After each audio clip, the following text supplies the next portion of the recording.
我本为魔域女帝，被挚爱亲手长剑穿心，修为尽失，转世到了这个剑宗外门杂役江离身上。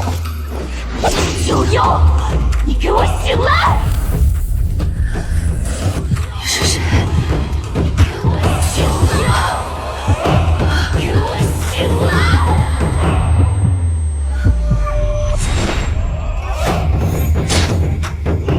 一天，为什么？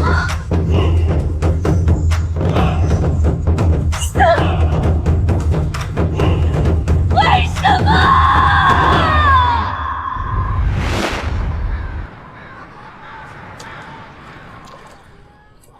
哟，这不是我们外门最勤奋的杂役吗？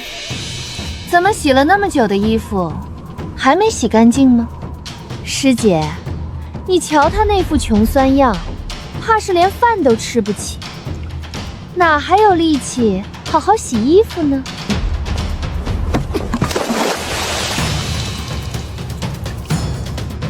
哑巴了，我问你话呢。我那条绣着云纹的腰带，是不是你手脚不干净，偷拿去换吃的？我没有。还敢狡辩？给我搜！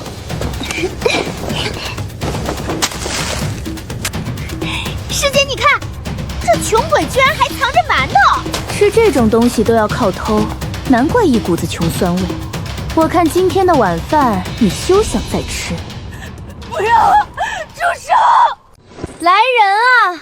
昨晚我丢了一瓶氧气丹，亲眼看见这个废物偷的，这就是人赃并获的证据。奉戒律堂之令，把人带走。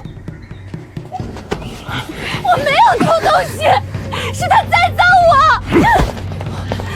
且慢，刘师姐，事情尚未查清，怎可随意定罪？林师弟，我都亲眼看到了，有什么可查？莫不是你同这废材有什么交情，要包庇他？我只是觉得，万事应该讲究证据。江离灵根被毁，连储物袋都打不开，他如何能偷走尸解丹药？谁知道他是不是装的呢？总之，人赃并获，交给戒律堂便是。柳如烟，所告何事？启禀长老，此杂役江离昨夜潜入弟子房中，盗走氧气丹一瓶，弟子与2名证人亲眼所见。你可认罪？弟子不认，弟子昨夜一直都在浣衣局内，不曾离开半步。柳师姐所言纯属诬陷，长老，他这分明就是在狡辩，人证物证俱在。够了！本座执掌戒律30载，从不听狡辩之徒狂言。偷盗乃是宗门大忌，念你是初犯，鞭刑20，发配风矿洞为矿奴。长老，请三思，此事疑点重重，江离灵元尽毁，连法术都不会，怎可偷得了禁制的丹药？哼，林清言，你不过一个外门弟子，也敢质疑本座？再多说一句，连你也一同治罪。长老，宗门律法重证据轻口供，若仅凭一面之词便将人定罪，岂不是寒了宗门弟子们的心？你在教本座做事？行刑！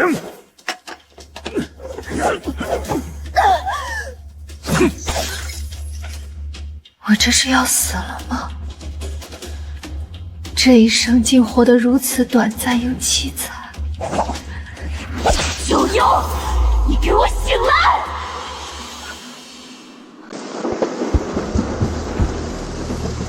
冷，好冷。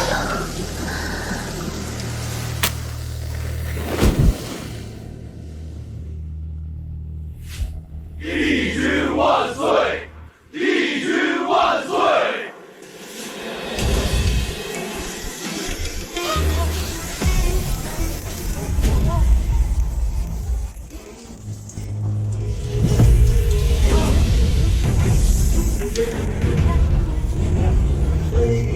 给我破！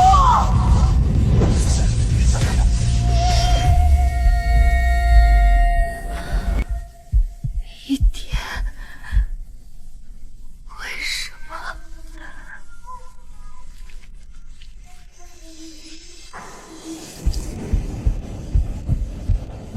为什么？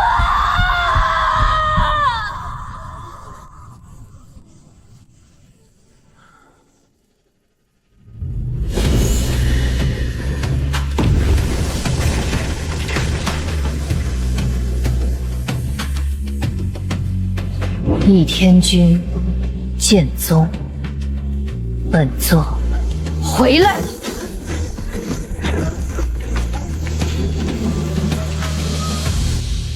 300年的债，本座会一笔一笔讨回来。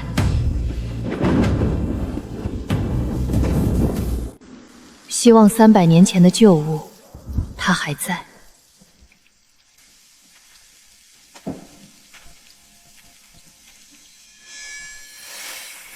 灵根虽毁，但本座的魔躯尚存一丝根基。只要魔帝令还在手，散落3界的魔气便可缓缓聚拢。不过，操之过急只会暴露。剑宗上下眼线无数，本座需要一个合理的身份，合情合理的变强。这具身体要重修，但需以另外一种方式，以身为炉，以魔为引。虽然慢，但胜在隐秘。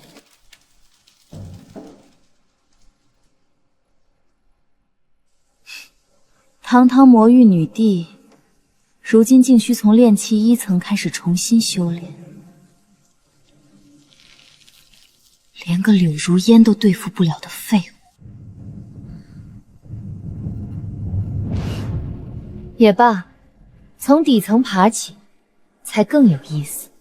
本座也会让他们好好尝尝被人踩在脚下的滋味。第1步，养伤；第2步，修魔；第3步，让柳如烟付出代价。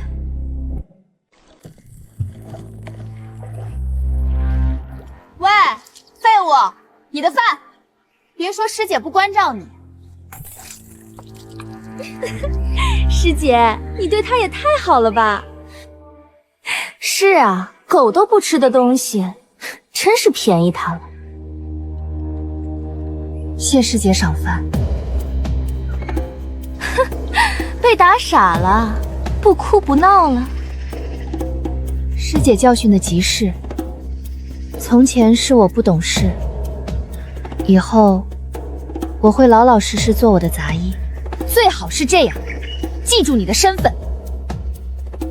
废材就该有废材的样子。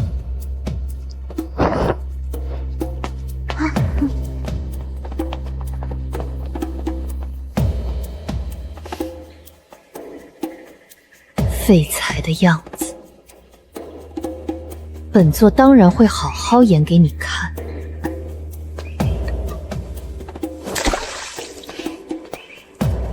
1个时辰的功法，抵得上我从前的3天。这具身体比本座想象中更适合魔修。基础炼气法门。他居然来听课了，之前被戒律堂打成那样，还能站起来，倒是个坚韧的。谁来复述一遍刚才的心法要诀？回将师，弟子可以一试。气沉丹田，一手灵桃，以意导气，以气运血，周天循环，往复不息。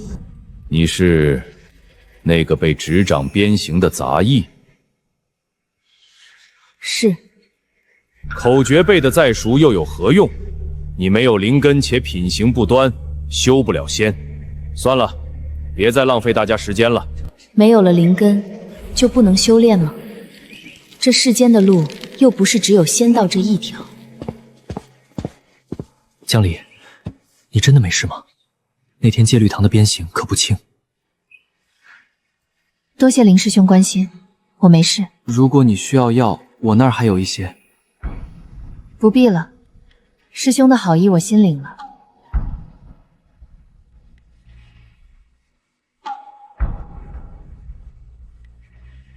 奇怪，为什么他的眼神和气场跟从前不大一样了？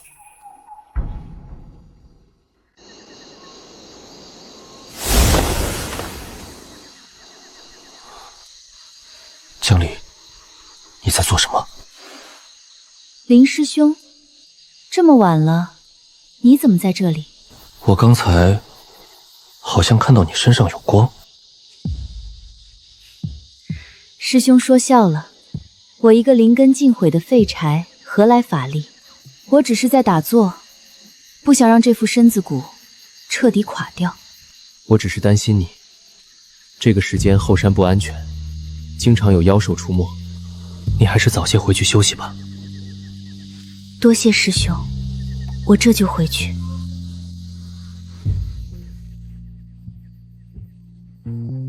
给你，我白天多领了一份干粮，你别饿着。林师兄，你我不过萍水相逢，为何这般待我？没有为什么，你是个好姑娘，不该被人那样欺负。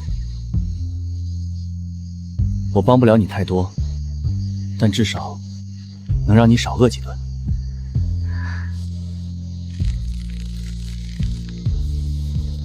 谢谢。前世，所有人都因畏惧或图谋而接近本座，唯有此人无所求。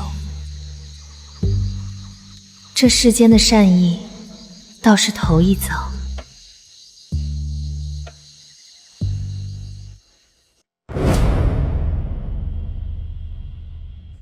下一个，谁来？你，那个废材杂役，上来！师姐，我心情好，指点一下你。柳师姐也太狠了吧，跟一个灵根尽毁的人打，这不是欺负人吗？一指头就能把他戳死。别去，他在激你，你的伤还没有好全。无妨。哟，还真敢上来！废物就是废物，不知死活。一招定胜负。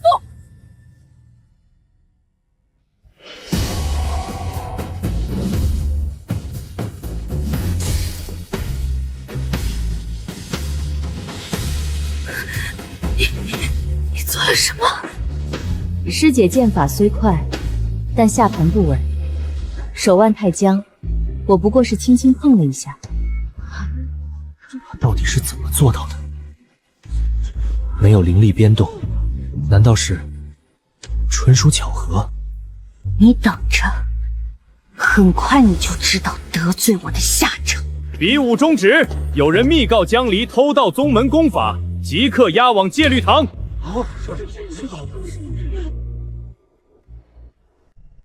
江离，你一个灵根尽毁的杂役，竟敢在比武台上暗算外门弟子，还用邪术伤人，你可治罪！长老明察，弟子并未使用任何法术，只是以巧力拨开师姐的剑。在场所有弟子皆可为证。长老，他明明用的就是邪术，弟子手腕到现在都还疼得厉害，这绝不是普通力道。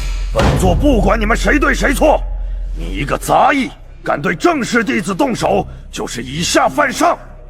按宗门律例，当废去你仅存根基，逐出宗门。长老，今日之事是师姐主动约战，在比武台上磕碰在所难免。若因此废了江毅，日后还有谁敢与同门切磋？本座说话，还轮到你插嘴？来人，将他给我拖出去！长老，宗门律法要讲究公正。且慢。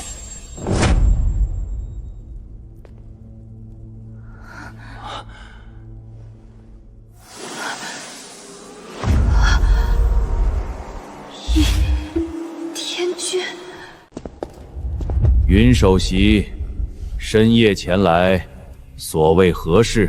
我恰好路过，听闻有弟子在切磋比武时使用邪术，此事有失公允，故前来一观。柳师妹，你的手腕并无静脉损伤，也无邪气残留，最多就是静脉短暂受震，休养3日即可。云首席的意思是，此事不过是同门弟子切磋时的意外，若因此便随意定如下肥上的罪名，未免小题大做。况且，这位师妹灵根已毁，却能凭凡人之力拨开正式弟子的剑，倒也算得上奇才。既然云首席亲自为他求情，那便罢了。江离，念在云首席的面子上，这次饶你一命。但若再犯，本座定不轻饶。多谢云首席，多谢长老。这张脸我见过，是在梦里，还是在更久远的地方？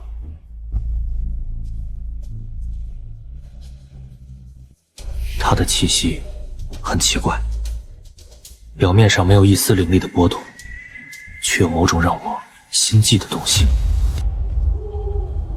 倚天君，原来你也在这里。这一世，你又要来亲手杀我吗？还是说……你叫什么名字？杂役，江离。江离，我记住你了。记住我，很好。倚天君，这一世的故事才刚刚开始。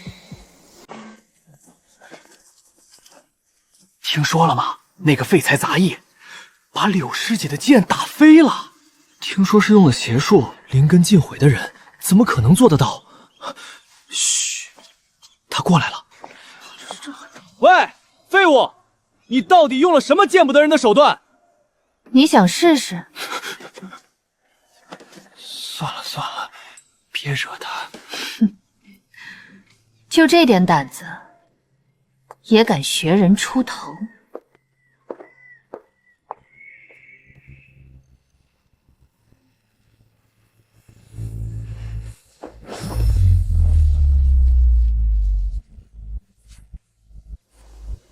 站住！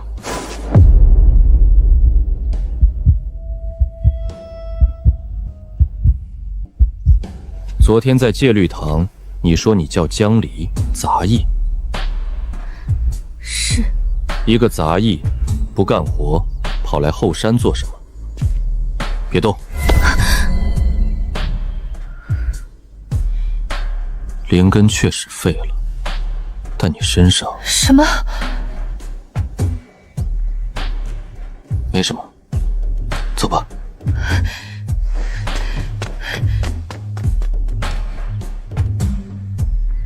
灵根尽毁是真的，可就在一瞬间，为什么我会感受到一丝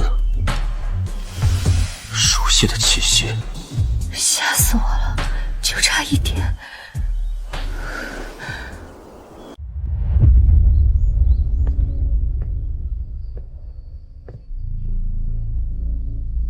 弟子江离，报名秘境试炼。你没看规则，炼气5层才能有资格参加。你一个废人，是想进去送死吗？规则上只说建议炼气5层以上，没说必须。很好，报名费1枚下品灵石，你付得起吗？你看起来确实不太符合条件。这枚墨玉髓够不够抵白掌费？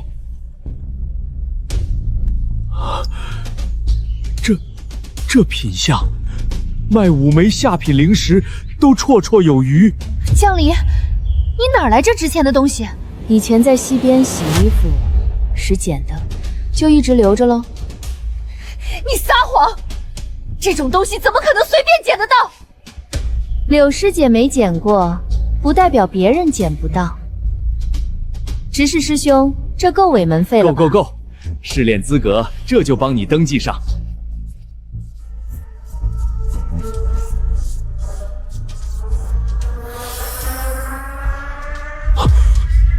推荐人云逸。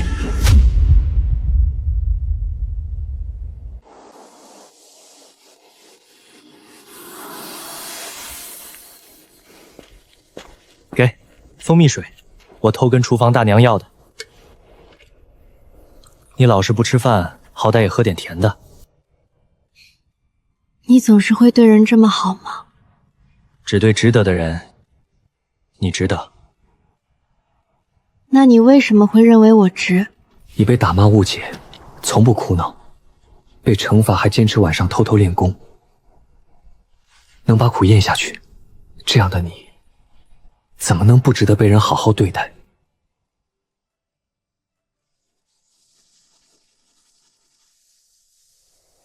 对了，你的墨玉虽在哪里捡的？梦里捡的。原来你也会开玩笑啊！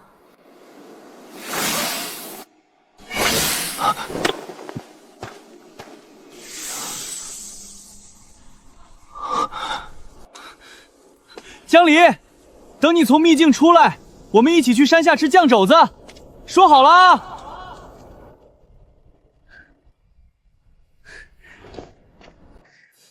师妹，你认输吧，我不想伤你。请师兄赐教。你光躲有什么用？好，那不躲了。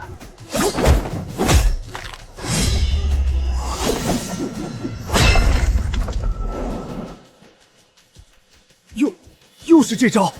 上次柳师姐的剑也是这么被她弹飞的。这真是凡人之躯，这也太邪门了吧！师兄承让。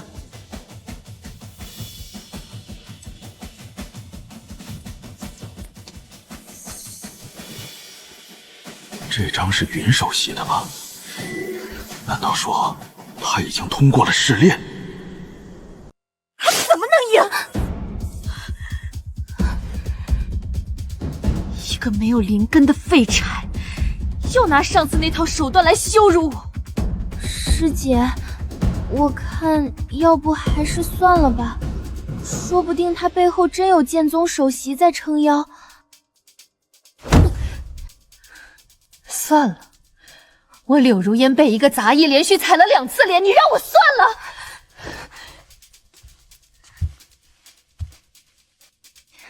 我听说秘境试炼里死掉的人，出来后谁也查不出。师姐，你不会真要……我已经找好了人，进了秘境，他们会让那个废物彻底闭嘴。可万一被查出来是我们动的手脚，就……你闭嘴！这件事你知我知，再让第3个人知道，我让你吃不了兜着走。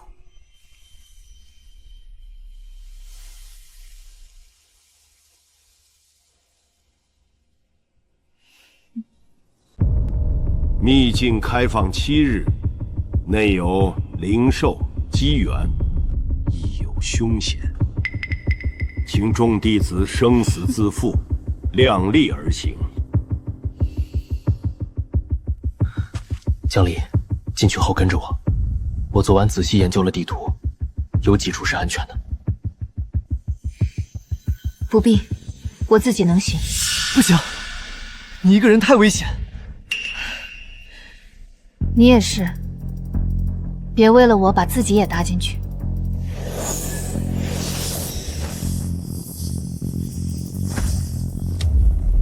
此次秘境由我亲自带队监察，若有人以私怨相害，夺取他人机缘，则逐出宗门，废去修为。他突然说这话是什么意思？进去之后，别死。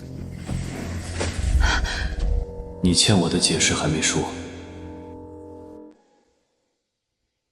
灵气稀薄，地底却有魔气。看来这秘境是古战场，对别人来说是险地，对本座来说是福地。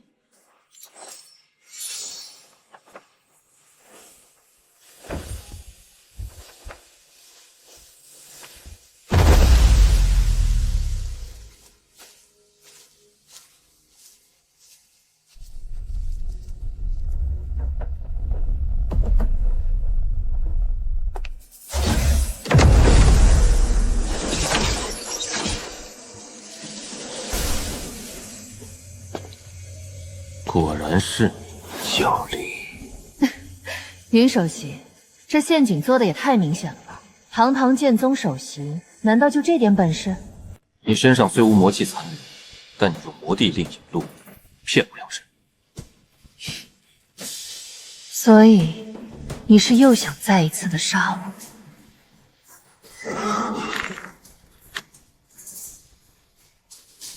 你走吧。不杀我了？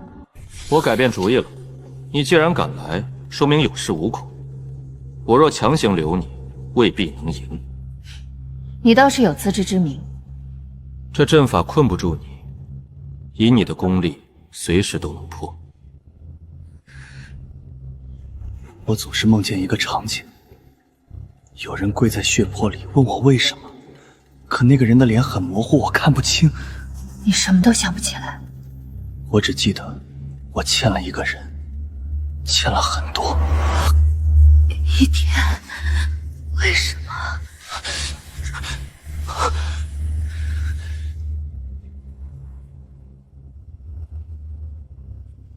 别让我再找到杀你的理由。下一次，我不会手贱。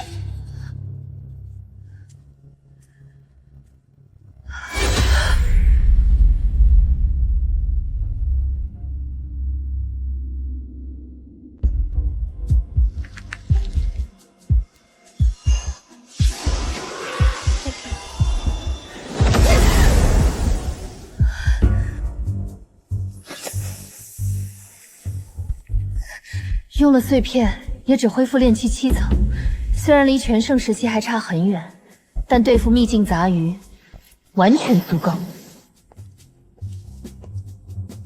云逸，你还有什么事情是瞒着我的？不管你有什么秘密，这一世本座对你可不会心软。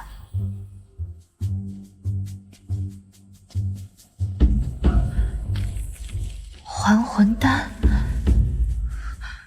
整个剑宗只有首席以上的弟子才有资格领取，他到底什么时候放进来的？哟，居然还活着，命挺硬啊。不过，你该到此为止了。柳师姐，秘境里杀同门，按律废弃修为，难道你不怕？谁会知道？这片林子灵兽横行，死了个杂役，也只能算运气不好。师妹莫怪我们，要怪就怪你自己命薄，出不了这秘境。还废话什么？给我上！江离，我受死！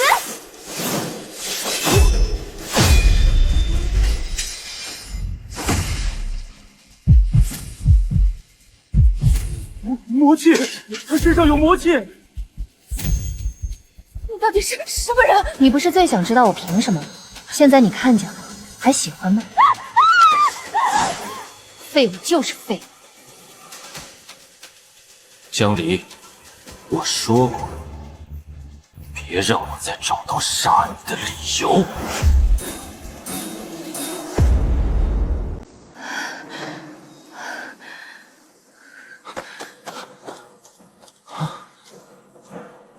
师姐，他真是魔修。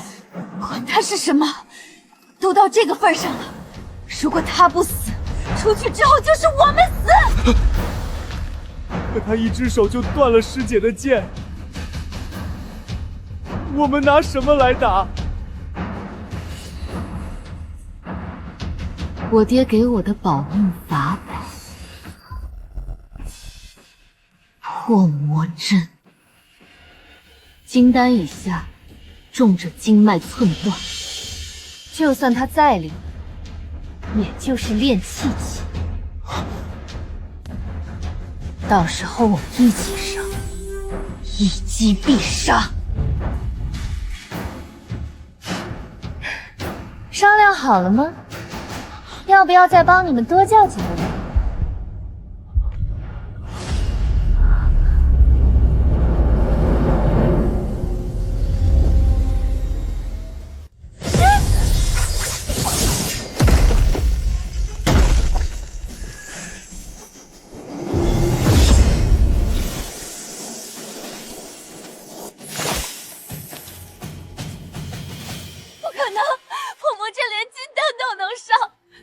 金丹，你猜我是什么？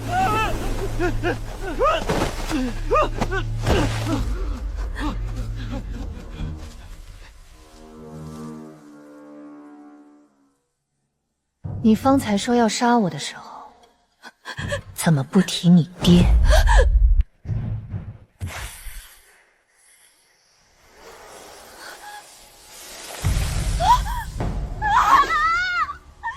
这一下是你踩碎我馒头那天的债，利息先收着，等你下次再犯，连本带利一起算。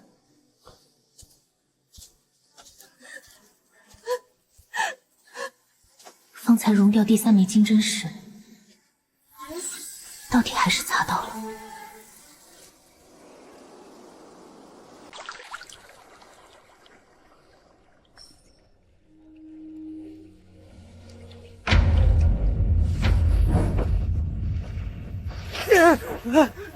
别，是我啊！你是怎么找到这里的？我一进来就摔进泥坑里，爬出来又遇到一头灵兽追了我2里地，紧接着又听到这边有动静，就顺着声音摸过来了。你手怎么了？没事。这是什么？你是被什么东西伤了吗？小伤而已，我都习惯了，过2天就好啦。你这叫小伤？这裂纹都往胳膊上爬了。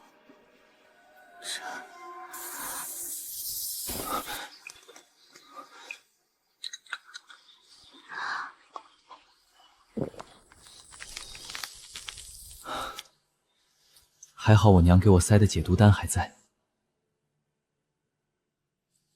你又救了我一次。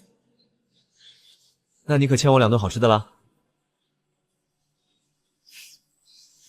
我还要去别处勘察，你就在这里等我回来。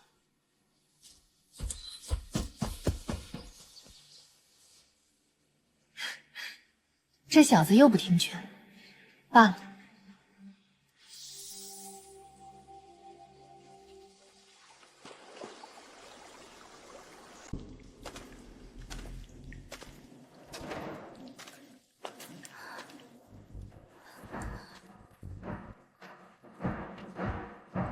第3幕。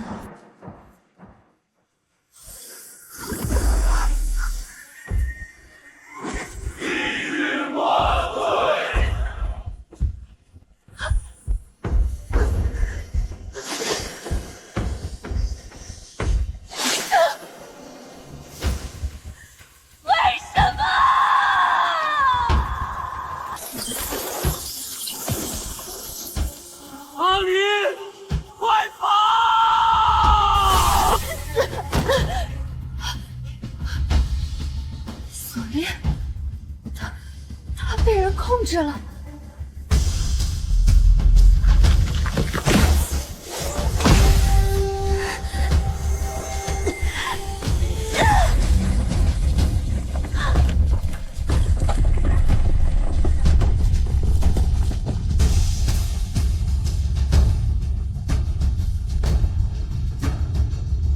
一天，我到底该信什么？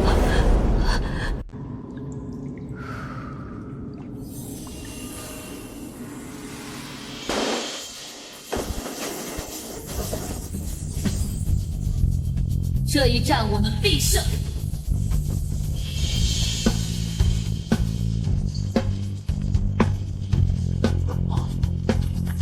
好，快跑！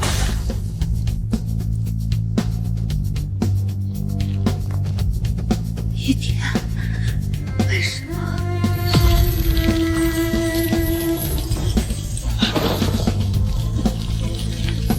清平，对，对，不起，锁链，这是天道之锁。难道他当时是身不由己的吗？我恨了300年，整整300年，你居然告诉我说我恨错了人！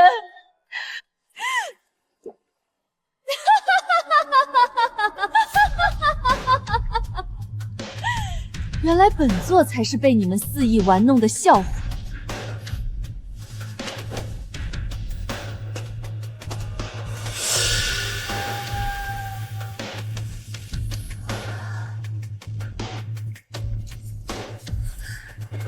这不是我前世的东西吗？怎么会在这里？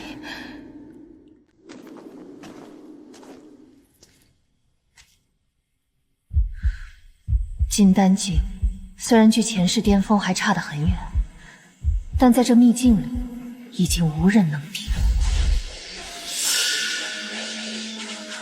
金丹期的速度比炼气期快了何止10倍。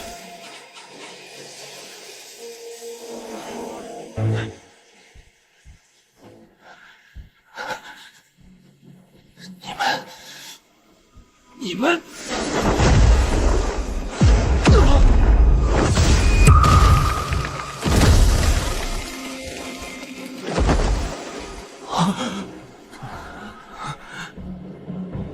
是谁动的他？金丹，他是怎么做到的？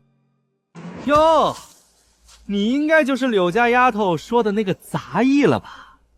长得倒是不赖，可惜喽，小姑娘，乖乖受死！哥儿几个还能给你留个全尸。摄魂幡，炼魂3年的火候都没有达到，也敢拿出来丢人现眼？能一眼认出摄魂幡练了多少年的，绝不是普通修士，这到底是个什么东西？一起上！这丫头邪门！给我滚！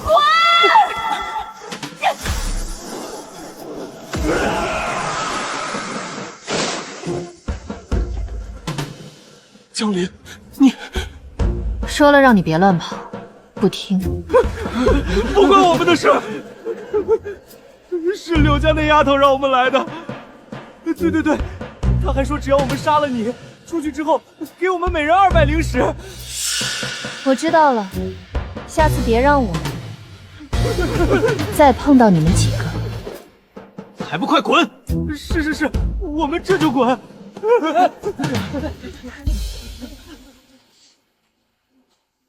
人呢？怎么一转眼又不见了？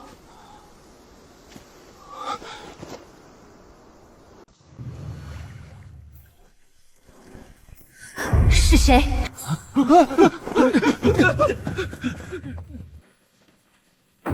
来的人还不少。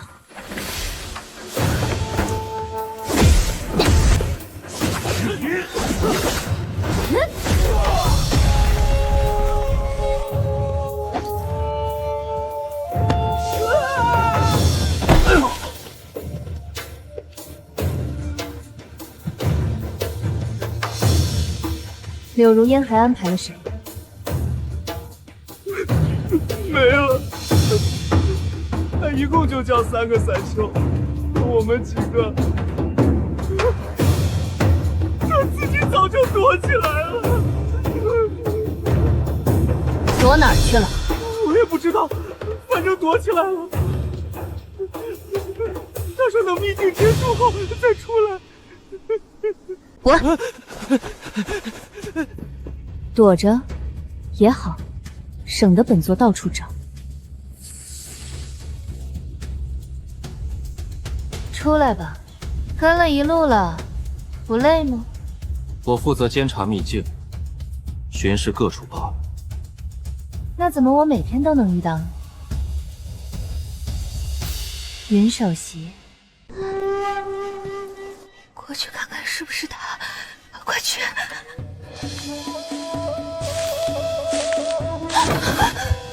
师姐，就是他！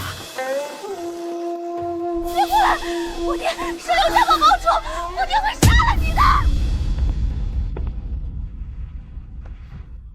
这句话你说过了，换点新鲜的。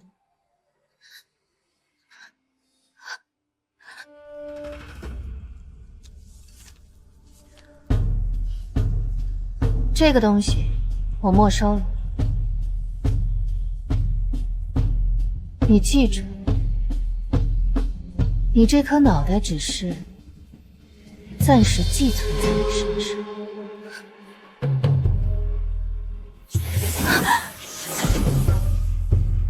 若让我再听到你作妖的事情，下次我就烧烂你的嘴。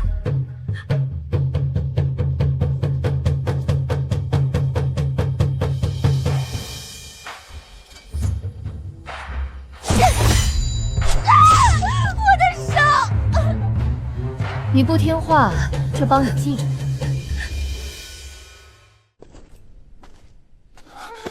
出去之后你别乱说话，我帮你答应我。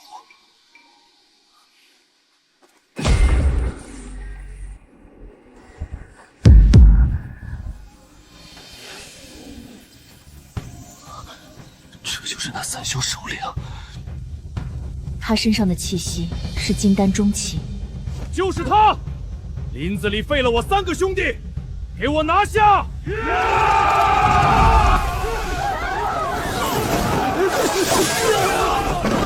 谁敢动他？剑宗首席弟子居然亲自挡在一个杂役身前，这未免也太荒谬了吧？怎么，剑宗首席还要护着这个魔修？他是否是魔修，自有宗门定论。你在我剑宗秘境出口动我剑宗弟子，问过我的剑了吗？云逸的剑法在宗内排名第1，金丹之下无敌手，而我不过是金丹中期。你方才说我废了你3个弟子，那你应该庆幸他们只是废物。我来挡住他们，你走。走？你觉得我会怕他们？看来这刀引过不少人的。剑宗首席，你以为你护得住他一人，护得住所有？那你的意思是，今天我只要这女人留下，否则就别怪我要你们的命。你不走，若是我走，回头怎么跟宗门交代？首席大弟子临阵逃脱，传出去可不好听。嘴硬。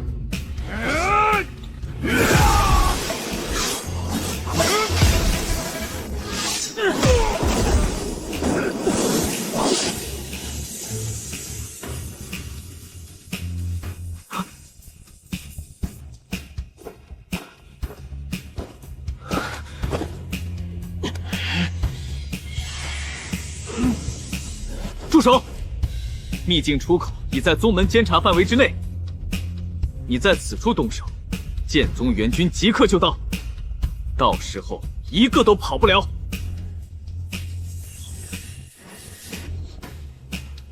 给我等着！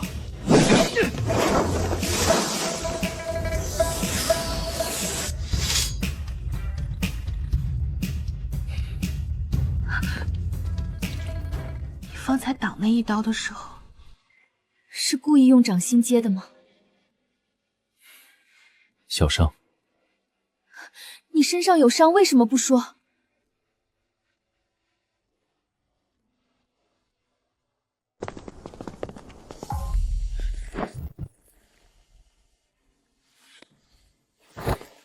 此人身有魔气，即刻关押戒律堂候审。长老，秘境中人气混杂，沾染异气在所难免。如此草率定罪，实为不妥。你一而再、再而三地为这曾杂役开脱，到底是什么意思？我只是依律行事。长老，方才接到密报，说有弟子在秘境内亲引此人使用魔焰，消息已传至内门了。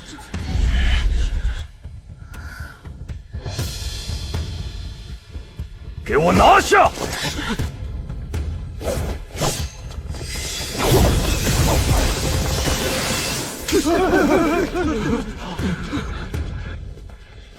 我说了，依律行事。证据不足之前，谁也不能动他。首席弟子为一个杂役。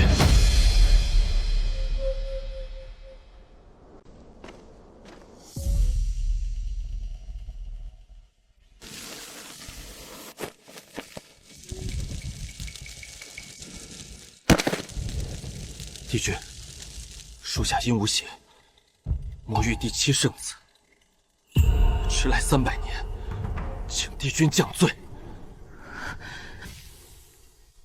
无邪，你还活着？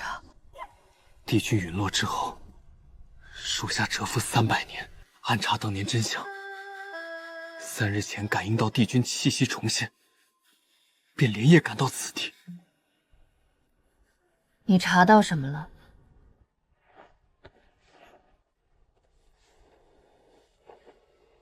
帝君，请看。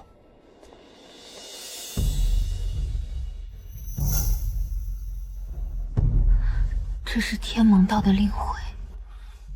当年围杀帝君之事，并非仙盟一方所为，是天道盟在背后操纵了所有人，其中也包括倚天君。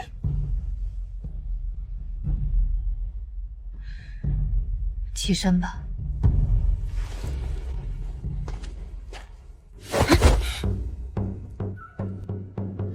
你方才说你3日前便感应到本座的气息，可本座在密道内动用魔气已是数日前的事情，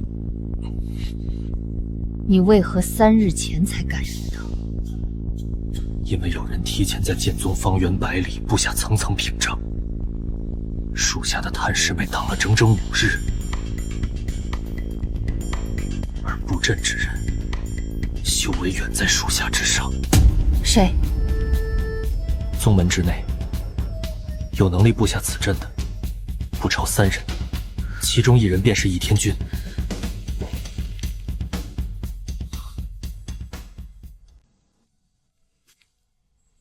布阵之人是云翳，你确定？属下以性命担保。那道屏蔽阵的灵力残留，与剑宗首席弟子的剑气一脉同源。若帝君不信，可亲自查验。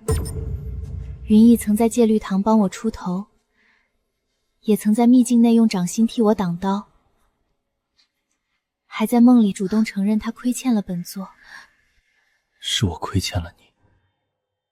他若是真相害本座，大可直接揭穿。可他却一直都在替本座遮掩，到底是为什么？帝君，属下以为此人不可尽信。前世他能一箭穿心，今生便可能再演一次。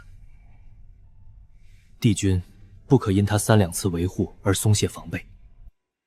你对他敌意倒是很重。因为属下不想再失去帝君一次。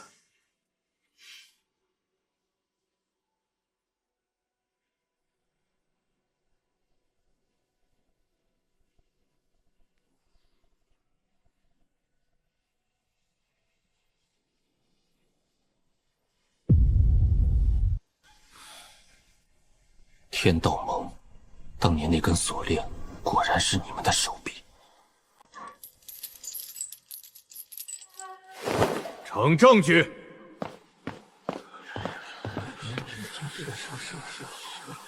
秘境之内，你以魔焰焚毁此幡，击杀3名散修，在场弟子亲眼目睹，铁证如山。你还有什么话说？长老，摄魂幡招来的鬼影要击杀弟子，弟子若不反击，今日便是一具枯骨。还敢狡辩！一个灵根尽毁的杂役，如何能以魔焰反击？除非你本就是魔修。弟子只求活命，什么焰能救命，弟子就用什么。至于为何能催动魔焰，弟子也想知道。不如长老替我查查。报，有匿名血书一封，指证江离乃300年前陨落的魔域女帝九幽转世。九幽，300年前魔域女帝九幽，怪不得你能催动魔焰。这一掌下来，本座就算不死也废。云逸，你疯了！他若真是大魔头，你包庇他，你就是叛宗。长老们莫急，此封血书来历不明，需验明真伪。若真是九幽转世，区300年记忆恢复，就让一个杂役变成魔帝，那长老未免也太看得起这封血书了吗？该死！云逸说的话都依据宗门律法条文，我竟无法反驳。云逸所言有理，血书暂存，待验明真伪再论。宗主，此人魔气已在秘境内暴露，拖延1日便是养虎为患。那血书送来之时，我看宗恩外是布了一层层屏蔽阵，整整5日内内门监察全被挡在阵外，以至于秘境内发生的事今日才传进来。长老，难道你不想问问布阵之人是谁吗？本座如何知道？云逸，你休要混淆视听。我又没说是长老布的，长老为何这般急切呢？好戏开场了，帝君，这一局，属下替你先下一子。请宗主明鉴，屏蔽阵之事，老朽一概不知，定是有人栽赃陷害。方才无人提及屏蔽阵是你布的，你又何必急着自辩？这群人的审视比喝马更诛心。长老们对屏蔽阵毫不知情，那血书之事，想必也另有隐情。弟子建议，将此血书送至监察司核实。在结果出来之前，可先将嫌疑人暂押镇魔塔，既不会误伤无辜，也断无逃窜可能。弟子愿亲自押送，以示公允。你押送？你跟他是一伙的！若弟子真与他同谋，此刻应该求情开脱才是。主动提议镇魔塔，长老倒又觉得是包庇。准。江离暂押镇魔塔第3层，待血书核查完毕，再行审理。云逸，弟子在。你提议押送，那便由你负责。塔外禁制交接，便由你亲手完成。若有差池，唯你是问。弟子遵命。小心！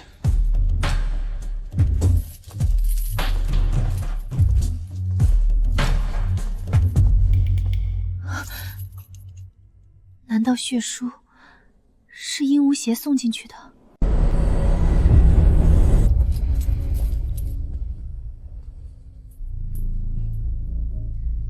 首席巡视牢房，还需要亲自给囚犯用饭食吗？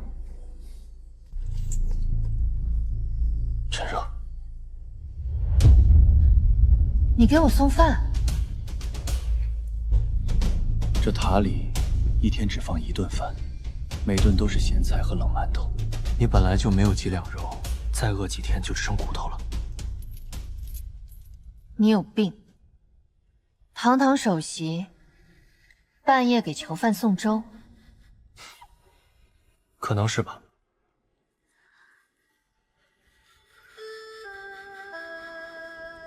我手背上的纹路，今天又似乎多了2道。这纹路在吸收塔里的禁制之力，塔里的禁制越强，它就越活跃，最后会顺着经脉爬遍全身的。爬就爬吧。你知道这意味着什么？当年那根锁链就是这么扣住你的。你现在手上这东西跟它是同源。我知道。我今天在正殿上反驳长老的时候，脑子里突然闪过一个画面，像是在做梦。什么画面？你跪在雪里，哭。我站得好像很远，又很近，想过去但又动不了。脚底下有东西缠着，越缠越紧。跑不动就别跑了，我不会再怪你了。你说了不算，我怪我自己。粥和碗放着，明天我收。等着我。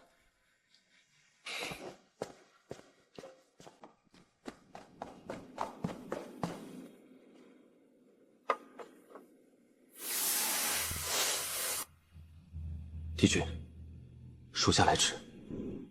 你身上的屏蔽阵解了，布阵之人已经不在剑宗范围之外了。今晚塔外守卫换了3班，全部是生面孔。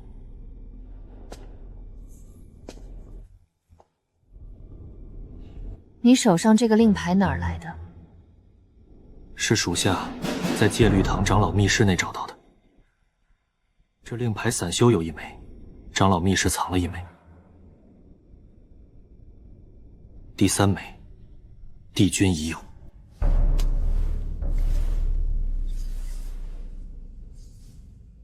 长仪是天道盟的人？不，他只是被人利用了。天道盟的人应该是找上了他，给了他这枚令牌和那封血书。他以为能借机除掉帝君立功。你今夜冒险来此，就是为了说这个？属下是来请罪的。那封血书是属下送进正殿里的。属下原想以退为进，让长老在众人面前暴露破绽，但属下没料到他们会将帝君关入这镇魔塔内。属下失察，请帝君降罪。起来，你这步棋没有错。若不是那封血书，今日正殿上戒律堂长老不会暴露那么大的破绽，宗主也不会起疑。你说反了，你帮本座大忙了。帝君不罚属下，罚你什么？300年了，你还活着，还认本座，已经比大多数人有用了。起来吧，本座还要你去查一件事：天道盟到底是谁在背后支起？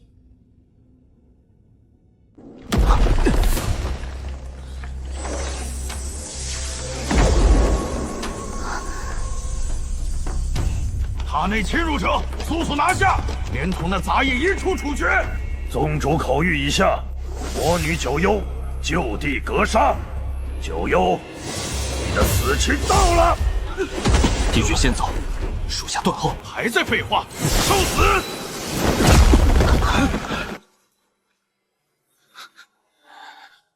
我说了，等着我。你当耳旁风是吧？你身上的伤哪儿来的？塔顶7层有东西，我去砍了一刀，没砍死，但那东西暂时爬不起来了。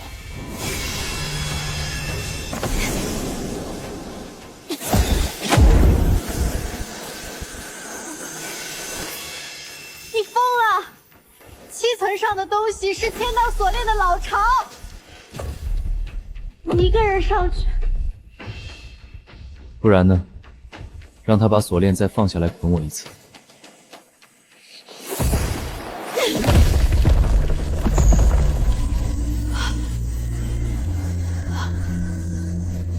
那是镇压锁链的基trận，而我方才唤醒的古魔纹，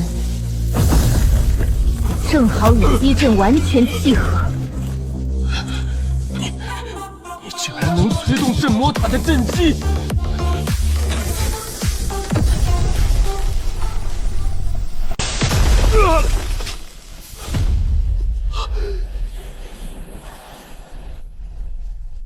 你根本就不是转世，你是本尊。300年前的九幽根本就没有死透。你伤到哪儿了？锁链砍断了一截，但塔顶还有5节，他们在一根根往我身子里钻。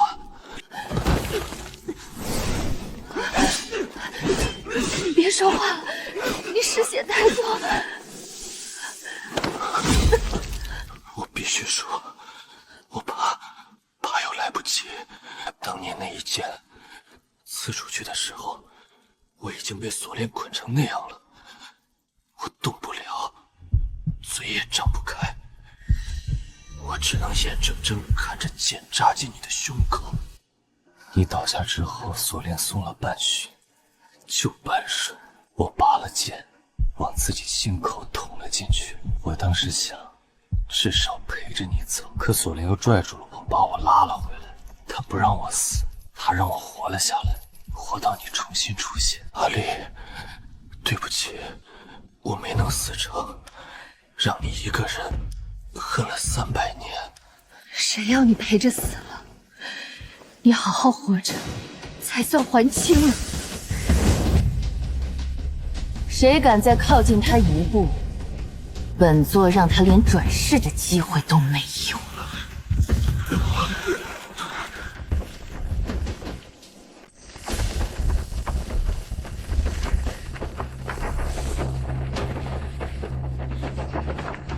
帝君，剑宗追兵最多半炷香就到，往西300里有魔域救传送阵，还能用。他撑不了300里，你身上有没有止血的？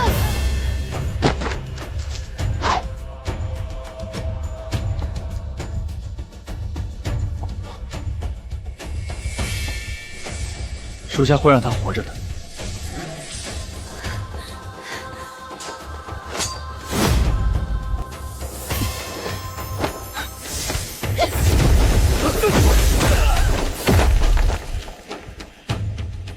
走。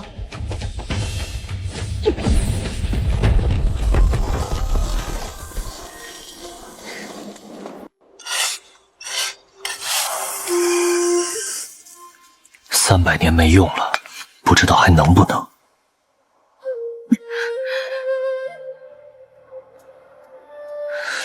别废话，只管催。阵基损了7成，勉强能送3个人过去，但落地位置可能存在偏差。偏多少？方圆100里之内，不知道落哪儿。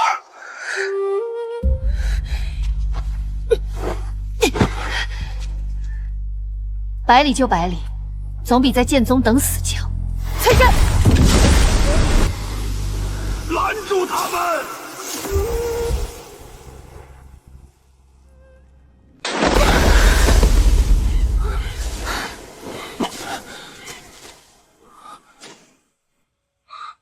帝君，我们落在魔域边界了，前面300里就是幽冥城旧址。300年了，他还在。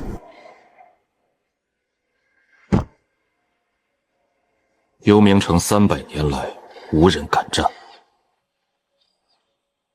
魔域旧部散落各地，但所有人都留着当年帝君的令旗，只要帝君现身。起来，先找个地方让他养伤。他这副样子撑不到幽冥城。他还是没血，但血暂时挺住了，脸色白得近乎透明。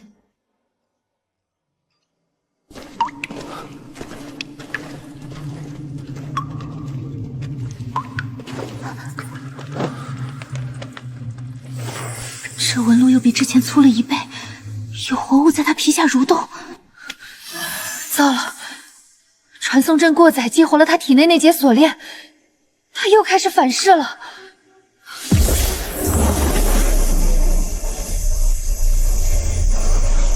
320年了，老臣以为这辈子等不到帝君回来了。都起来！本座回来，不是看你们跪着。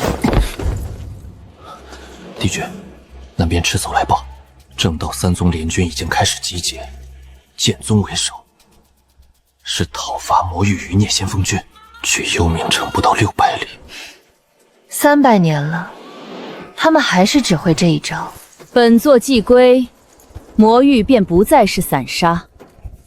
传令下去，整军，他们要来便让他们来。300年前那一战，本座没有打完，这次本座便亲自收尾。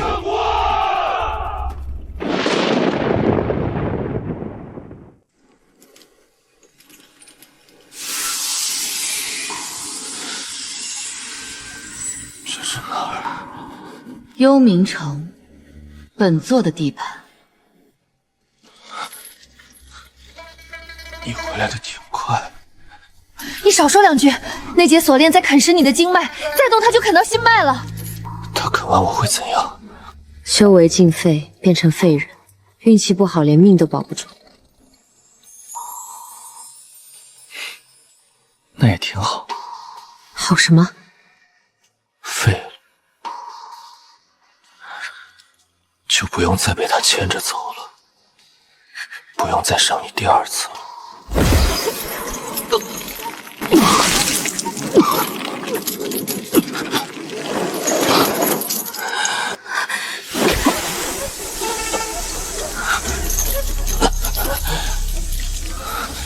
他刚才那番话，是激活了那锁链的杀意。你故意激他，你想死？我若是注定要废，不如让他废得有价值一点。闭嘴！再乱说话，我拿针把你嘴缝上。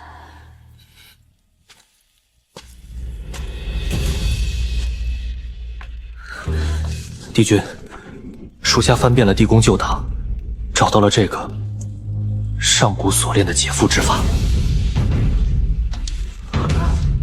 此法需要被缚者主动散尽修为，以血肉为引，将锁链从体内剥离出来，但代价是修为尽毁，经脉寸断，而且剥离过程中稍有差池，便是形神俱灭。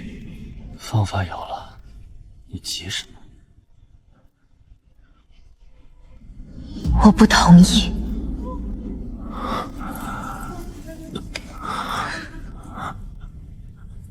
你没有不同意。这节锁链还在我体内一点，天道盟就能通过它定位我，定位你，定位整个幽冥城。阿离，这一次让我选。头一次发现他的眼神里，除了克制，还多了一份释然。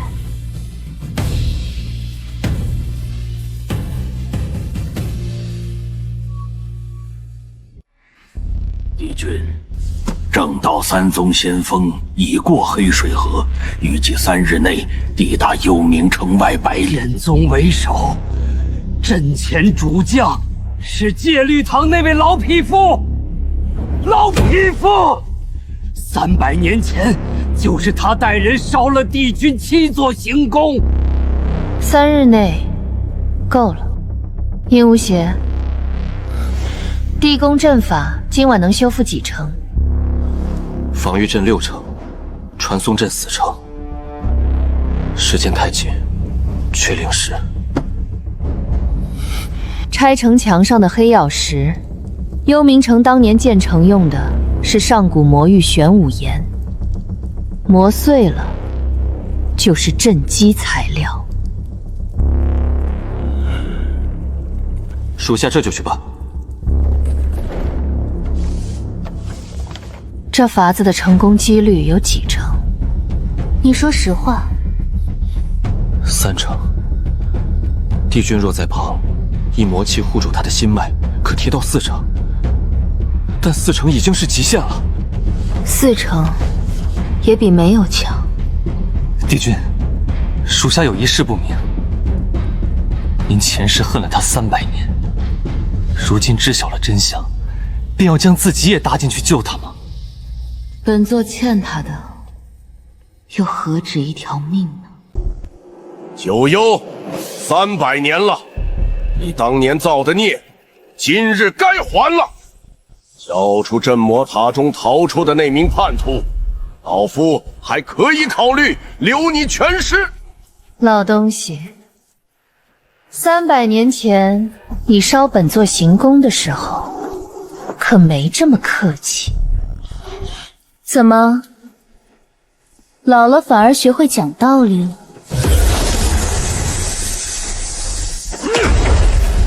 妖女找死！全军推进！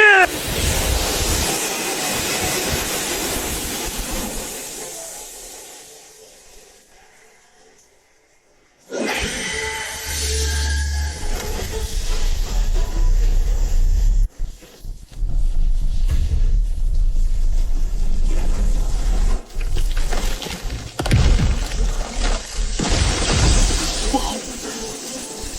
帝君当心！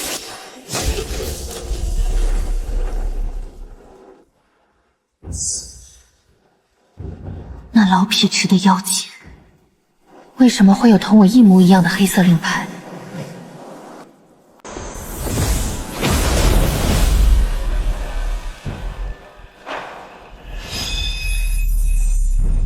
九幽，你当真以为凭这破阵就能挡我3宗联军？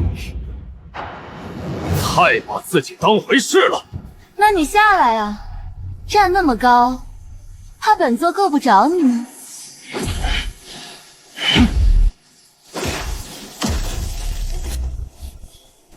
布阵！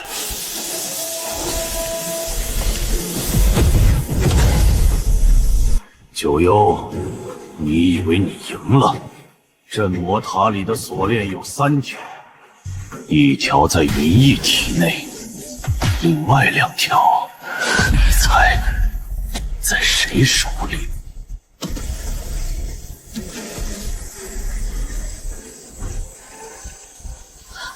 云翳，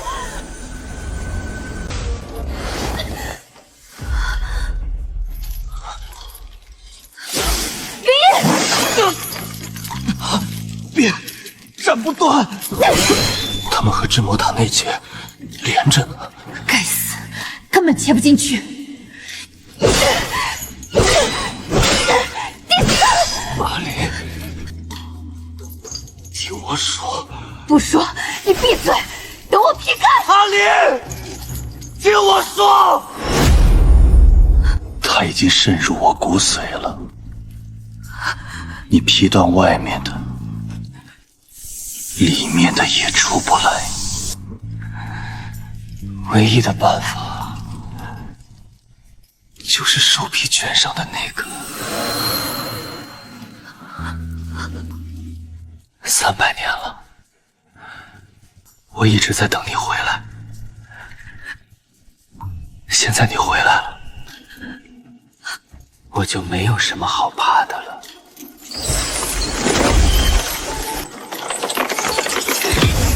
云烨，你停下来！我让你停下来！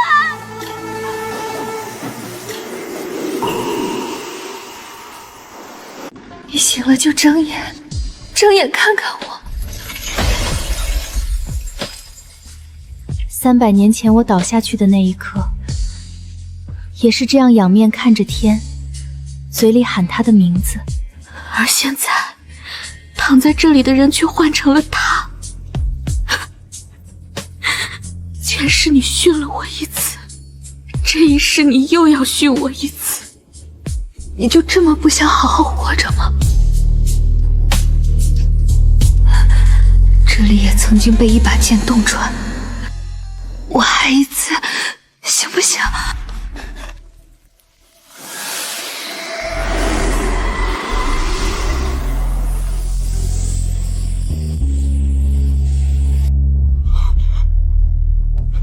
帝君，你三公救他，自己会死的。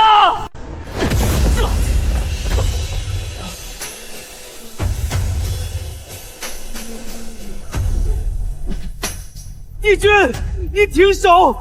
他是被锁链废的，不是受伤。你把修为渡给他，也填不回经脉。填不回，就重塑。本座有魔诀，替他重塑。重塑经脉？那你自己呢？终于深入他碎裂的经脉了。帝君，你真的……本座欠他的，前世今生还了一次两清。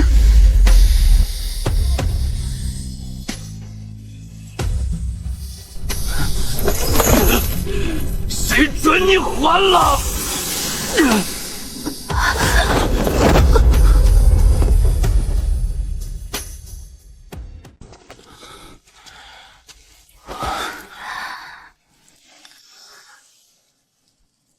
云逸呢？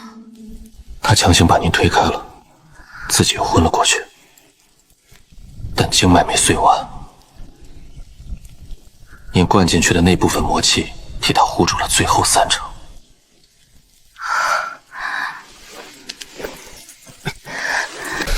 帝君不能再动了，您修为折了将近一半，再动用魔气，心脉会断。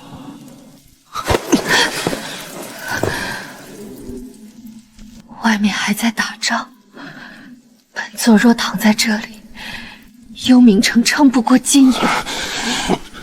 那属下替帝君去城头。半炷香，半炷香后扶本座上城。云逸推开我的那一下，是对我发怒了吗？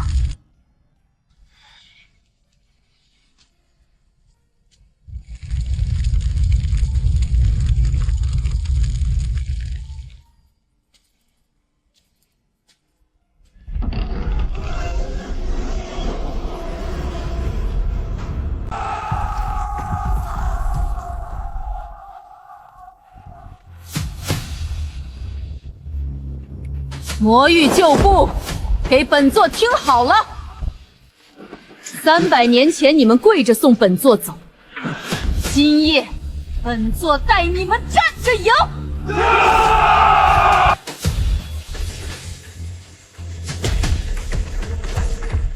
九幽，你元气已伤还敢强撑，今日便是你的死期！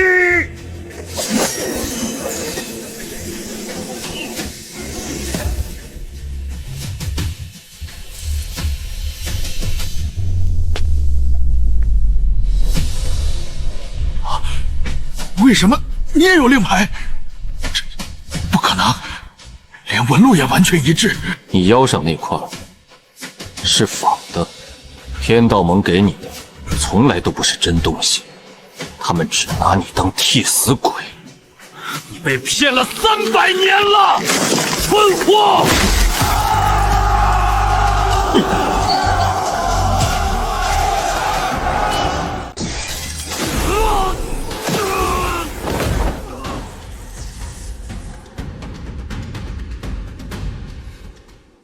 你的经脉3成，你的呢？5成。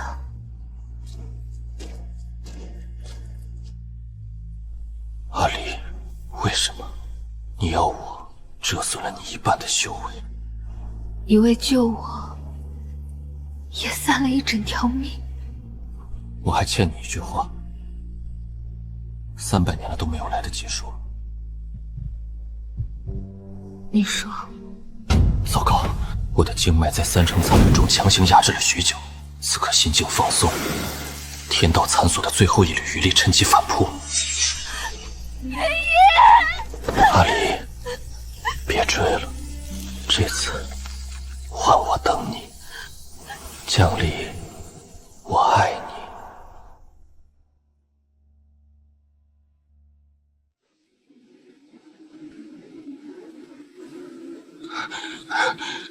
帝君，他已经散了。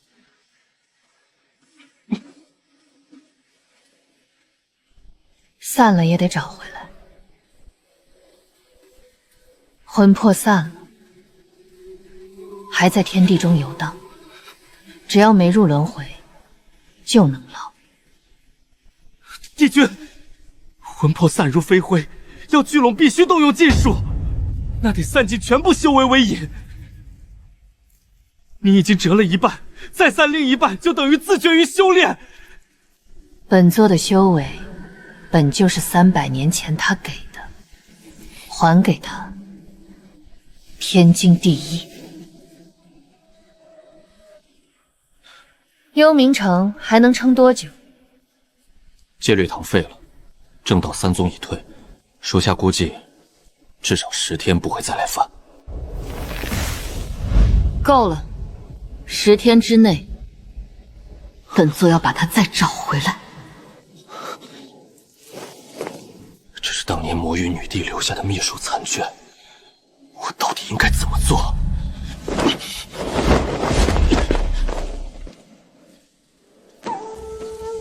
帝君，属下最后说一次，这门解术，散尽修为之后，你会变成一个彻彻底底的凡人。寿元不过100年，再无修炼的可能，您当真？殷无邪，属下在。本座活了300多年，恨了300多年，现在只剩一件事想做。你拦不住我，就别挡我的光。属下遵命。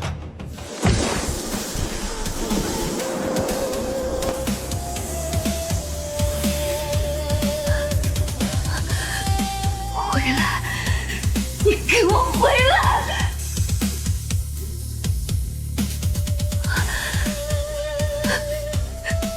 傻子。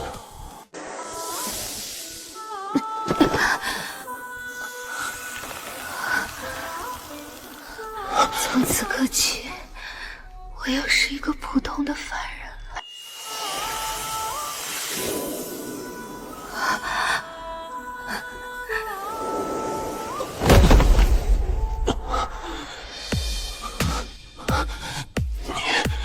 你干的好事。干完了，你打算怎么还？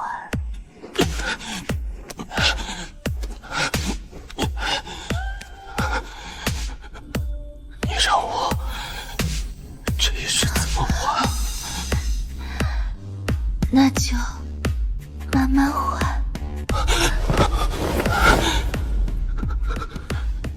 帝君，魔功尽散，寿元已不足10余载。你醒了，你睡了3天。3天，外面殷无邪在守着，正道那边退了，暂时没事。你现在是什么修为？你灌进来的那部分魔气，替我保住了3成经脉。如今算是炼气，但够用了。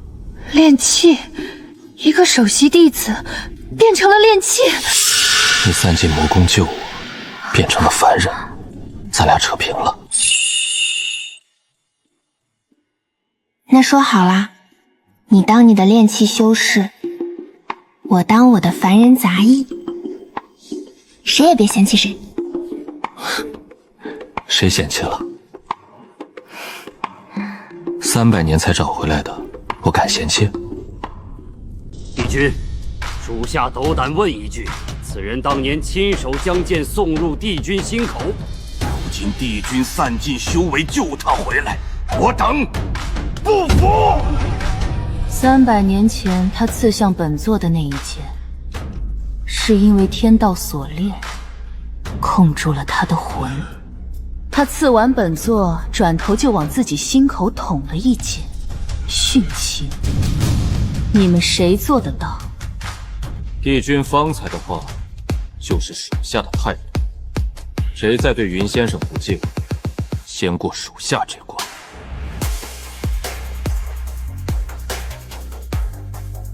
前世我欠他的，今生还。这话我不说第二遍。但有一件事我要说清楚：他如今是凡人之躯，寿元不过100年。我接下来的所有时间，都用来陪他。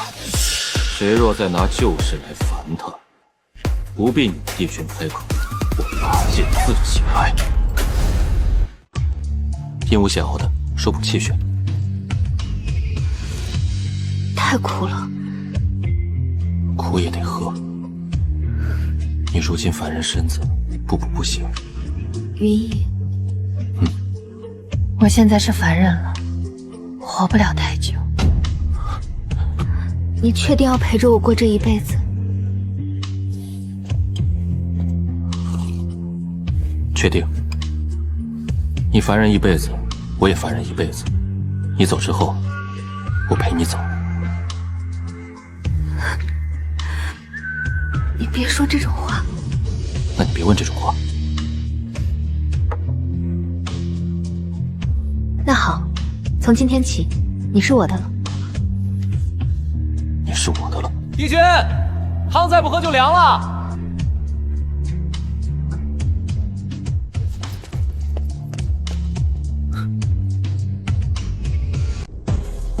在下剑宗新执事青竹，奉宗主之命前来。这位是白眉赛人，代表另外2宗。九幽，江离姑娘，你要我等前来，说有要事相商，敢问何事？天道盟，你们查了300年没查到源头的东西，我这里有点线索。这是天道盟的令徽碎块，你从何处得来？从你们戒律堂长老腰间摘的。他一直以为自己替天行道，其实是替天道盟当了300年的狗。你们封住的那条所谓天道残锁，另一端连着天道盟的本源，残锁灭了，天道盟就要亲自下场了。到那时候，你们正道挡得住吗？一个散尽修为的凡人和一个炼气修士，要联合正道打天道盟，打不过也得打。他要灭的不只是魔域，你们藏经阁里那把断剑，是当年天道盟用来斩仙盟净土魂魄的。你们查了300年，把它封起来当秘密，但你们知道它还要有用处。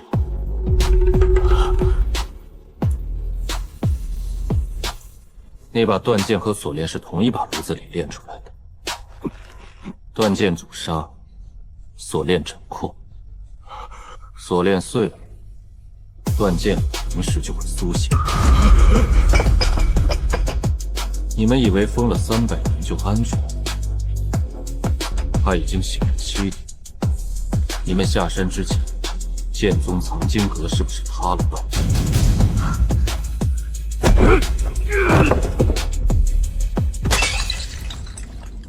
昨日才塌的，我们出宗时还好好的。他在动。300年前，你们仙盟那帮老东西铸这把剑的时候，用的什么材料？古籍记载，是以天道之核为引。天道之核的残渣，再加上前几人仙盟盟主的心头血，你们正道自己养出来的东西，转过头来控了仙盟盟主，又把持了300年天道。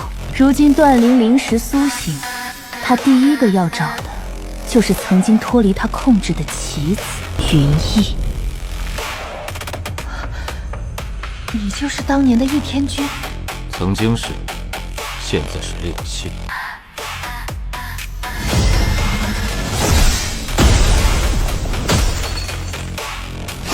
帝君退后！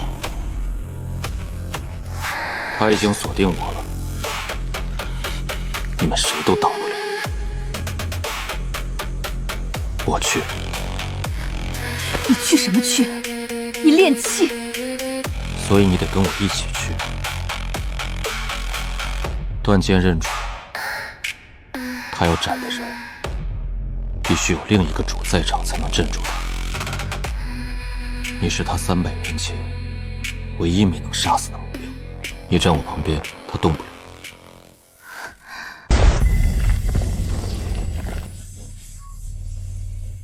我们会在外围布阵压制他的剑气扩散，但靠近他的人只有你们俩。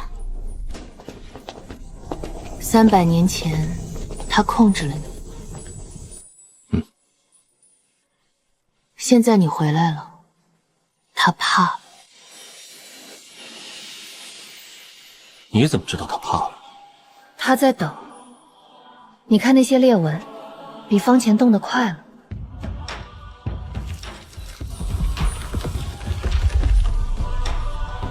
你说的对，他在怕。给本座定！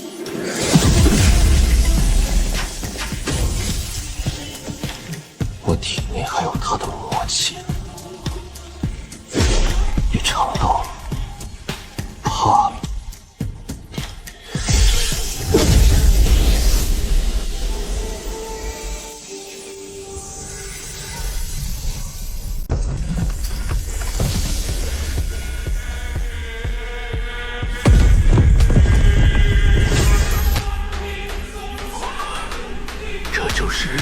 天道背后的东西，好浓的怨气。这些锁链残骸，每一根都缠过人的魂魄。你回来了。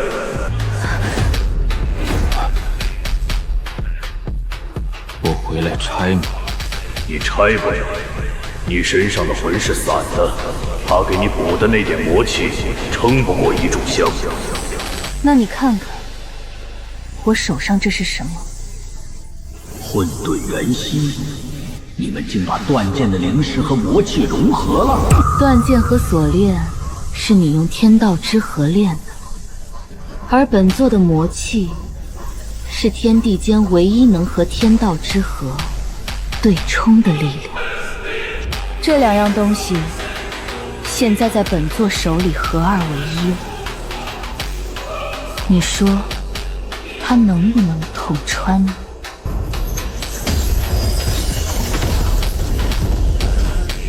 那是天道之合的本体。你什么时候算到这一步的？你散魂那晚，我跪在城头哭完，爬起来想的。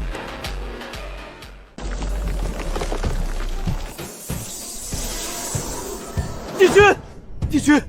那东西撑不住了，他在把锁链残骸往回抽，他在加固自身。一剑斩过去，破了他的壳，剩下的事就看那些锁链残骸还能撑多久。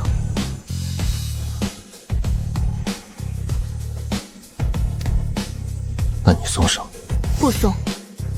你凡人之躯，这一剑反噬你受不住。你练气受得住。行，一起。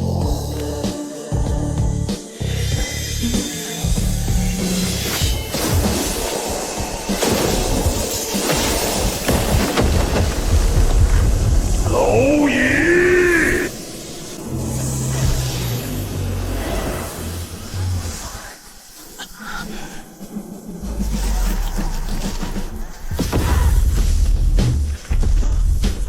阿离！裂缝在收口，我知道，你抓紧。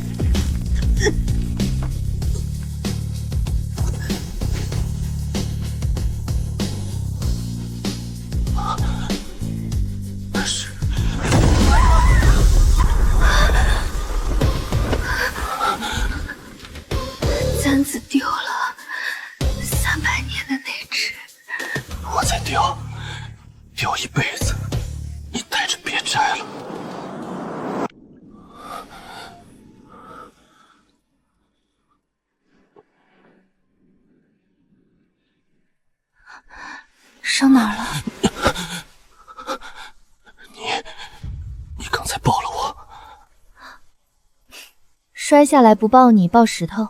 你主动抱的，不是酒，不是打，是抱。摔傻了是吧？摔傻了，傻300年了。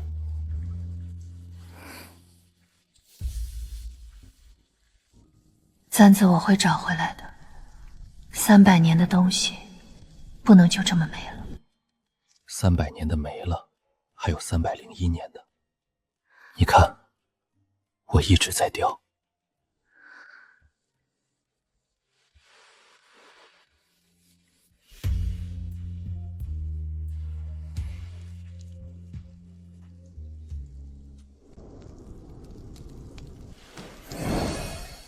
正到魔域坐一窝吃饭，300年前想都不敢想。现在想了，我还没习惯呢。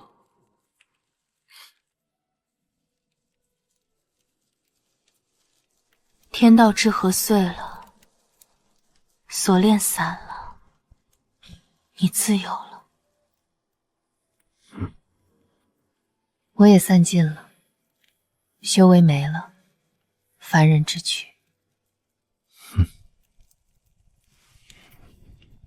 你不觉得亏？炼气配凡人，往后一辈子就这么过了。谁说的？我会去研究凡人的丹药方子，说不定能给你元寿。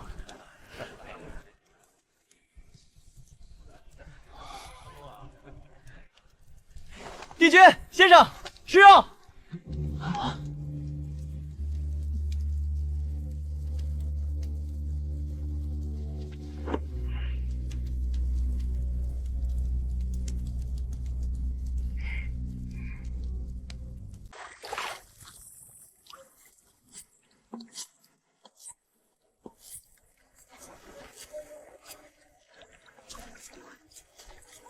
你叼上瘾了？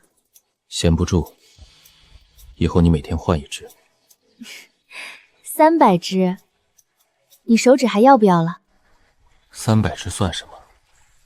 我欠你300年，一天还一支，得还到下辈子。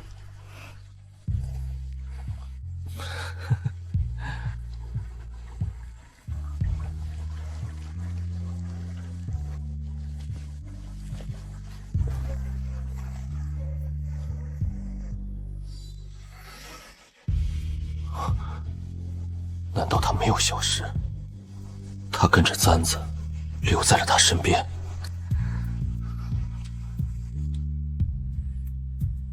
他还在。我们还在。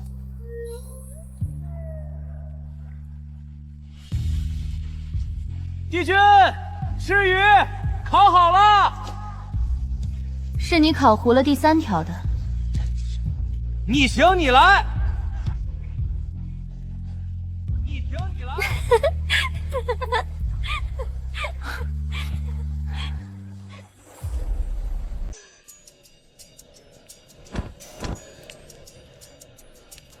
老板，1碗阳春面。好嘞，多放葱花，不要香菜是吧？你记性可真好。开店5年了，老客的口味忘不了。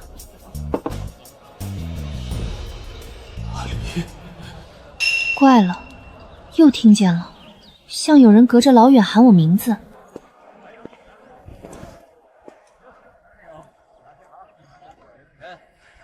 客官吃面。你叫什么名字？江小九。客官是头一后来吧？招牌都写门口了。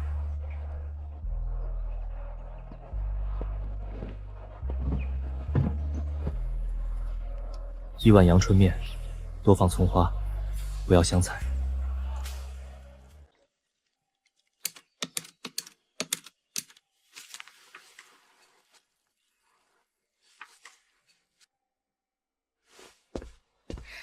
客官，面坨了，我给您换1碗。不用，我吃完了。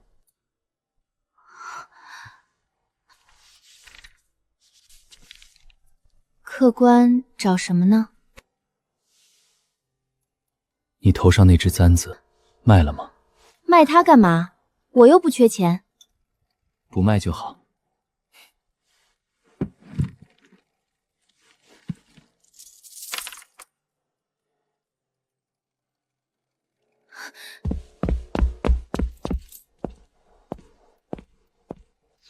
这个人脑子是不是不太灵光？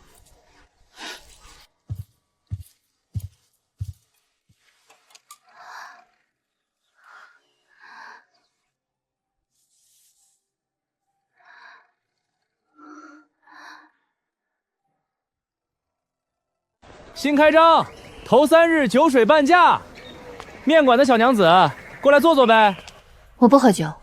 那来坐坐，聊天也行。你天天煮面不闷得慌？好像很久很久以前，有人也是这样站在门口冲我喊话。你认识我？开酒馆的，整条街的人我都认识。你是九记面馆的江小九吗？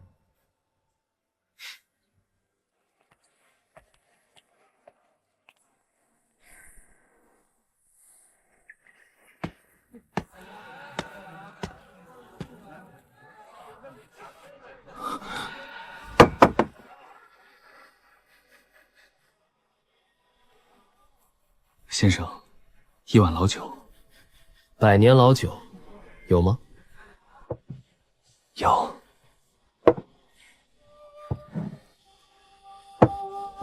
给你留了100年。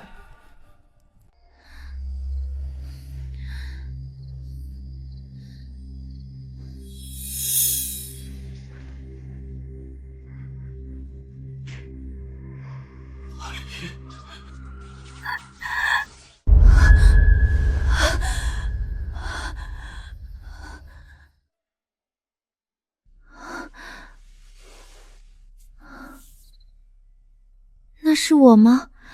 那是谁？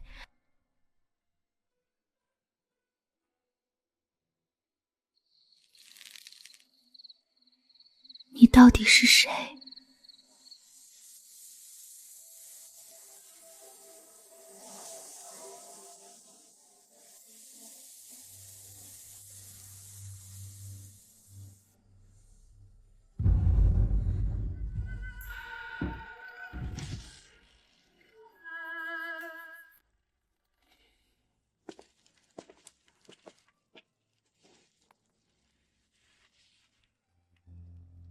你昨晚睡得好吗？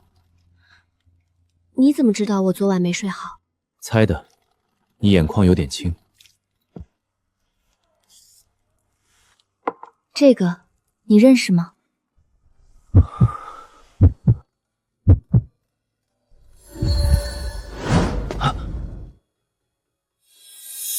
你让我这一世怎么还？那就慢慢还。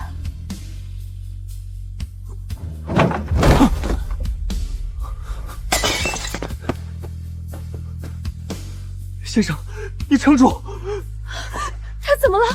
我什么都没做。阿离，这个名字，梦里有人喊过，一模一样的声音，一模一样的心情。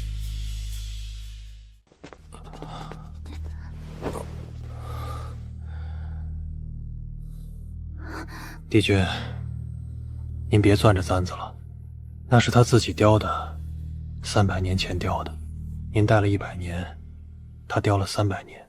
帝君，你叫我什么？你是九幽，魔域女帝九幽。300年前，你为救她散尽修为，入了轮回。她是云缢，当年仙盟盟主，天道锁链控了她，她刺了您一剑，回头给自己捅了一剑。阿离。我回来了。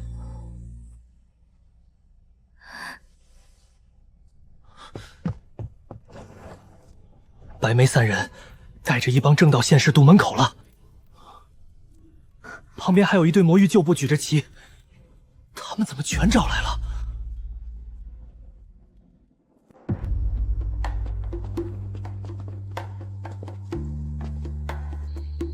100年不见，你们倒是在这儿开了面馆儿。白眉道兄，你带这么多人堵我门口，堵你门口？我是来吃面的。听说九记面馆的阳春面是江南一绝，老夫跋山涉水来尝一碗，怎么不欢迎？帝君，属下寻了您10年，您怎么跑这儿开面馆了？幽冥城都长草了。我来收债的，他100年前欠我100堂酒还没还。我什么时候欠你100堂了？你烤糊我第3条鱼的时候自己说的，改天赔你100堂酒。这酒到底什么时候还啊？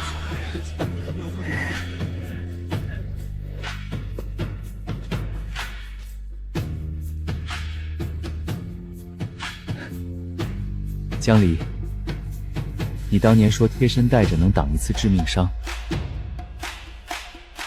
我带了100年，他替我挡了1件。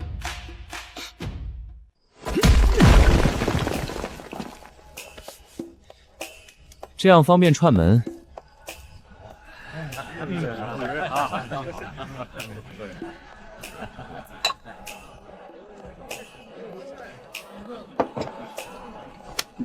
手痒剁了。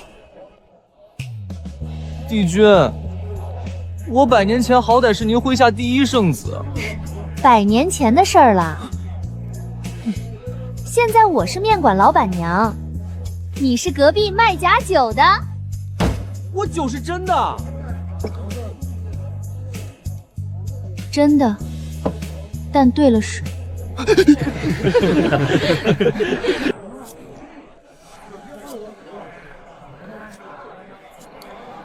当年你让我带着他，说能挡致命伤，你不知道他能挡那1件。我知道，你特意给他的。他那一世欠你人情太多，我替他还了。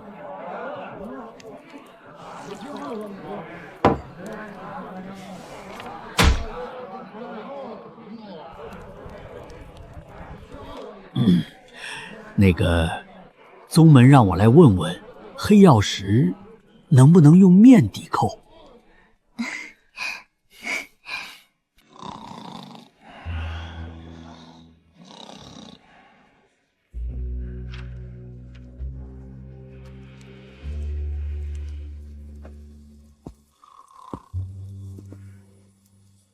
第几只了？记不清了。雕好1只你就带1只，就得收起来放匣子里。匣子快满了。你雕了300年还没腻？不腻，欠你的日子还长。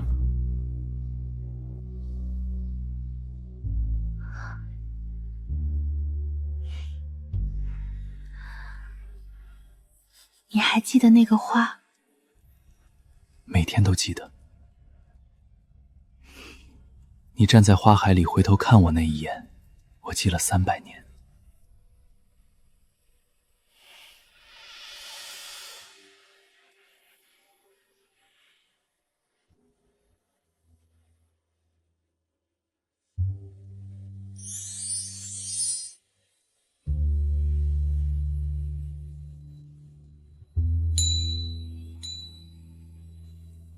他在说：“欢迎回家。”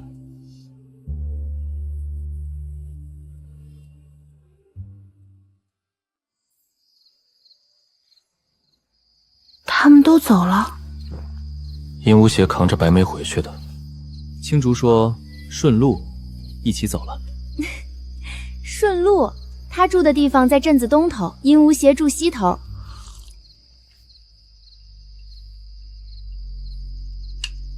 酒老板又跟掌柜的坐门口吹风呢。云夜，这一次没有再亏欠了吧？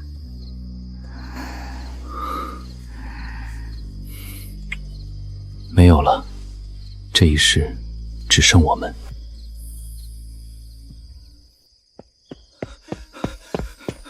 帝君，先生，那截断剑的残屑，我方才收拾老白眉随身带的匣子时掉出来一片，他动了，他自己刻了一行字。